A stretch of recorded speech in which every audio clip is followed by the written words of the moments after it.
Batman, acoustique, guimauve, ganache, au total, 15 chèvres sont arrivées ce matin à Viry-Châtillon, une opération inédite à la communauté d'agglomération Les Lacs de l'Essonne. Ces animaux ne sont pas achetés, mais simplement loués à un éleveur essonnien.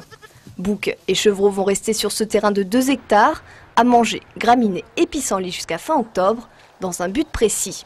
C'est de pratiquer une gestion différente sur ces sites qui sont pas utilisés. En fait, il n'y a pas d'usagers sur ces sites, mais c'est des sites qu'on a en entretien.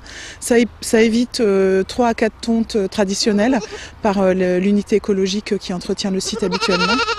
Et donc, effectivement, ça permet aussi le retour de l'animal en ville, donc ce qui est intéressant.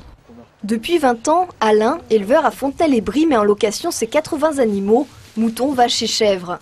Avantage pour le client, pas de contrainte de vaccin ni de soins des animaux. Avec ce système de location, il veut bien sûr réintroduire les animaux en ville et surtout sauver des espèces rares. Aujourd'hui à Viry-Châtillon, les bêtes qu'on a sont plus rares que les gorilles et les orang-outans.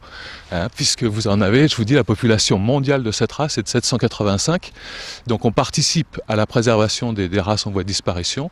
On leur redonne un rôle économique et à ce titre, vous avez tout un cortège d'insectes et d'oiseaux qui vont revenir sur le site de par la présence de ces caprins. Et c'est l'intérêt justement de mettre en place ces troupeaux. Ce matin, 5 autres chefs sont arrivés à Grigny. À la fin de cette année d'expérimentation, la communauté d'agglomération pourrait bien décider d'étendre cette opération à d'autres terrains non exploités. Pour les curieux, les 2 sites sont ouverts tous les jours au public.